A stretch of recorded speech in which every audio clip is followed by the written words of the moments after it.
Graça e paz a todos. Como estão, meus irmãos? Deus abençoe. Há muito tempo que eu não gravo um vídeo, né? Hoje eu vou gravar um vídeo aqui meio que improvisado, né? Até sem meu microfone, estou em viagem. Estou aqui participando de uma conferência interior de São Paulo, uma bênção. E eu gostaria de trazer uma reflexão aos nossos corações baseado em Apocalipse. Sim, calma, não vou falar sobre o fim do mundo, a destruição do mundo, como muitas vezes as pessoas têm essa ideia, né? Associam o Apocalipse à destruição do mundo. Deixe-me ler um trecho rápido aqui do capítulo 1. Achei-me em espírito no dia do Senhor e ouvi por detrás de mim grande voz como de trombeta dizendo: O que vês, escreve em livro e manda às 7 igrejas: Éfeso, Esmirna, Pérgamo, Tiatira, Sardes, Filadélfia e Laodiceia. Apocalipse 1, 10 e 11. Nós sabemos que quando João recebeu estas mensagens de Deus e escreveu essas cartas às igrejas, foi uma mensagem direta do Senhor para aquelas igrejas. E hoje, né, nós temos, depois de muitos anos, quase 2000 anos, este livro tão fenomenal, tão extraordinário, tão cheio de mensagens poderosas. Mas o que nós aprendemos com o Apocalipse? Tem pessoas, como eu disse no começo, têm uma ideia muito equivocada em relação ao Apocalipse, não é? Elas às vezes associam o Apocalipse à destruição, né? Tem até aquela história muito conhecida no Brasil de uma cantora que fala: olha, cuidado com o Apocalipse. Outra: não, eu vou macetar o Apocalipse. Nós vamos macetar. As pessoas têm uma ideia de como, às vezes, até associando o Apocalipse a uma entidade destruidora. E o Apocalipse, na verdade, significa revelação.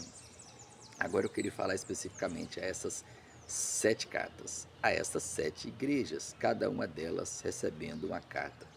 E é interessante que alguns estudos são feitos e quando você lê essas cartas, você vê claramente que algumas delas recebem muitos elogios, algumas recebem vários elogios, algumas recebem elogios e repreensão, e a última delas, né, Laodiceia, é até considerada a igreja mais repreendida, porque não há elogios, muito mais repreensão do que elogios. E algumas pessoas têm uma visão até um tanto equivocada. Eu percebi isso ontem, inclusive eu vim numa das preleções aqui da Conferência Fiel, e isso chegou, me deu esse insight a pensar a respeito disso. De que se tratam essas cartas? Elas, na verdade, estão mostrando que essas 7 igrejas são representações de 7 igrejas. Essas 7 igrejas, aliás, são representações da igreja cristã na história, que cada uma delas representa uma etapa da igreja na história, ou representam a todas as igrejas do mundo em todo o tempo. Pode ser, mas a questão não está aí. E outro detalhe importante: 7 é o número, né, considerado perfeito, então representa a completude. Mas o que eu quero dizer, e eu consigo entender, é que às vezes nós temos uma visão equivocada. Porque veja, a Bíblia trata de um tema principal e um personagem principal. A Bíblia, a palavra de Deus, ou seja, é conhecida como a palavra de Deus. Então, quem é o personagem principal? Esse próprio, vamos dizer, segundo nome que nós damos à Bíblia, né? Palavra de Deus, já diz tudo. Não é o homem. Então, não são as igrejas, mas é o dono da igreja, é o cabeça da igreja, é Cristo. Deus é o personagem principal. Então, o Apocalipse, todas as escrituras, elas têm como personagem principal não o homem, mas Deus. Deus se comunicando com o homem, se revelando ao homem. Então, o que nos ensinam essas cartas? Essas 7 cartas é um concurso para saber se Éfeso, ou Laodiceia, ou Esmina, ou uma dessas demais igrejas, Sardes, Filadélfia, qual delas é a melhor, qual delas vai tirar o primeiro prêmio? Não, não é uma corrida de igrejas. Não, não é uma corrida de igrejas, não é um concurso para saber qual é o melhor.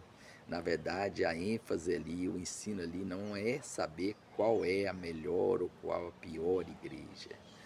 Na verdade, ali, a ênfase é nós entendemos que Deus ama seu povo, que Jesus ele se sacrificou e morreu pela sua igreja. Então não importa qual o problema que há na igreja.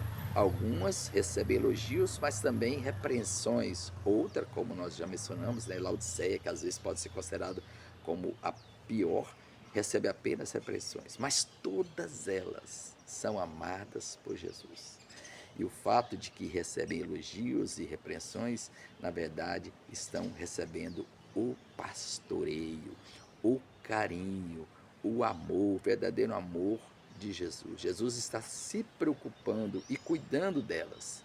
E é isso que nós devemos levar em consideração. Seja qual for a situação da sua igreja, por exemplo, da minha igreja, nós precisamos entender que a palavra de Deus, ela foi escrita para nos ensinar. Há coisas que precisam melhorar, há coisas que precisam ser incentivadas, mas a igreja precisa ser exortada, tanto para incentivar a continuar fiel, como também a mudar e a ser transformada e ser corrigida em algumas áreas. Então, portanto, essas igrejas, aliás, essas cartas não estão ali mostrando qual é a igreja mais fiel que a outra, mas mostrando e enfatizando o amor, o grande amor de Jesus pela sua igreja ou pelas suas igrejas durante toda a história. Pela sua igreja, obviamente, porque há uma só igreja em toda a história e em todo o mundo. Então, portanto, cada parte da igreja é amada por Jesus e é cuidada por Jesus. Que Deus te abençoe.